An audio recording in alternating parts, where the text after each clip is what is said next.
ಮೈಸೂರಿನ ನಂಜನಗೂಡಿನಲ್ಲಿ supreme court ಆದೇಶದ ಅನ್ವಯ ಜಿಲ್ಲಾಡಳಿತ ವತಿಯಿಂದ ಕೆಡವಲಾದ ಬಿಚ್ಚುಗುತ್ತಿ ಮಹಾದೇವಮ್ಮ ದೇವಸ್ಥಾನಕ್ಕೆ ಉಡುಪಿ ಪೇಜಾವರ ಮಠದ ಶ್ರೀ ವಿಶ್ವಪ್ರಸನ್ನ ತೀರ್ಥ ಶ್ರೀಪಾದರು ಭೇಟಿ ನೀಡಿ ಭಕ್ತರು ಹಾಗೂ ಸ್ಥಳೀಯರೊಂದಿಗೆ ಸಮಾಲೋಚನೆಯನ್ನ ನಡೆಸಿದ್ದಾರೆ.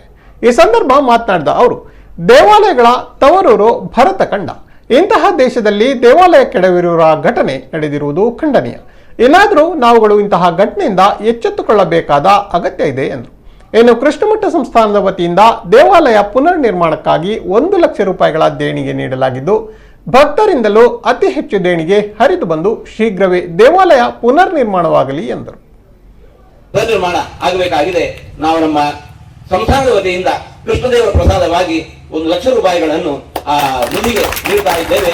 ಎಲ್ಲರಿಂದ ನಿಧಿ ಪ್ರವಾಹೋಪಾದಿಯಲ್ಲಿ ಹರಿದು ಬರಲಿ, ಈ ಸಂಸ್ಥಾನ ಮತ್ತಿನ್ನು ಚೆನ್ನಾಗಿ ಬೆಳೀಲಿ ಅಂತ ನಾವು ಆಶಿಸ್ತಾ ಇದ್ದೇವೆ. ಮತ್ತೆ ಆವಾಗ ಅವರು ಹಿರಿಯರು, ಊರಿನ ಹಿರಿಯರು ಹೇಳುವಾಗ ಒಂದು ಮಾತನ್ನು ಅಂದರು. ಇವರು ಸ್ಥಳವನ್ನು ಕೊಟ್ಟಿದ್ದಾರೆ.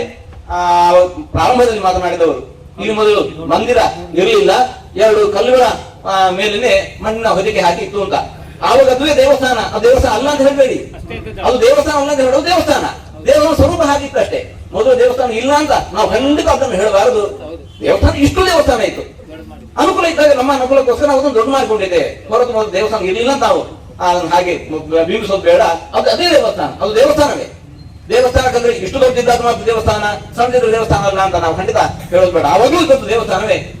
ಶತಶತಮಾನಗಳು, ಸಹಸ್ರಮಾನಗಳ ಕಾಲದಲ್ಲಿ ಇದ್ದಂತಹ ಈ ದೇವಾಲಯ 25 ವರ್ಷದಿಂದ ನೀವು ನವೀಕರಣಗೊಂಡಿದೆ ಅಷ್ಟೇ.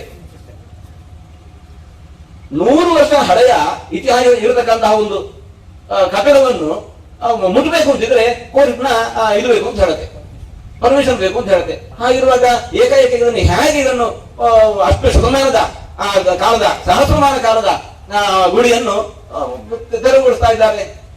ಆಶ್ಚರ್ಯ ಆಗತ್ತೆ. ಇದಕ್ಕೆ ಕಾರಣ ನಾವು ಇನ್ನೂ ಮಲ್ಕೊಂಡಿರುವಂತಹದ್ದು. ಕುಂಭಕರ್ಣನ ನಿದ್ದೆ ನಮಗೆ ಸಲ್ಲದು. ನಾವೆಲ್ಲರೂ ಎಚ್ಚೆತ್ತುಕೊಳ್ಳೋಣ. ಇದು ಒಂದು ನಾಂದಿಯಾಗಿ ನಮ್ಮಲ್ಲಿರತಕ್ಕ ಎಲ್ಲ ಶ್ರದ್ಧಾ ಕೇಂದ್ರಗಳ ಆಕ್ರಮಣಗಳದೆಲ್ಲ ದೂರ ಆಗಲಿ ಅಂತ ಆಶಿಸ್ತಾ, ನಾಡಿದ್ದು ಇನ್ನೇನು ನವರಾತ್ರಿಯ ಉತ್ಸವ, ದುರ್ಗಾಮಾತೆ ಉತ್ಸವ ಪ್ರಾರಂಭ ಆಗ್ತಾ ಇದೆ. ಆ ಮೂಲಕ ನಾಡಿನಲ್ಲಿ ಎಲ್ಲೆಡೆ ಜಾಗೃತಿ ಆಗಲಿ, ಇಂತಹ ದುಷ್ಟಶಕ್ತಿಗಳೆಲ್ಲ ಮಳೆಯಾಗಲಿ, ದೂರ ಆಗಿ ಹೋಗಲಿ ಅಂತ ನಾವು ಆಶಿಸ್ತಾ, ನೆರೆದಿರುವ ಎಲ್ಲ ಭಕ್ತರಿಗೂ ಭಗವಂತನ ಅನುಗ್ರಹ ಪ್ರಾರ್ಥನೆ ಮಾಡ್ತಾ ಇದ್ದೇವೆ.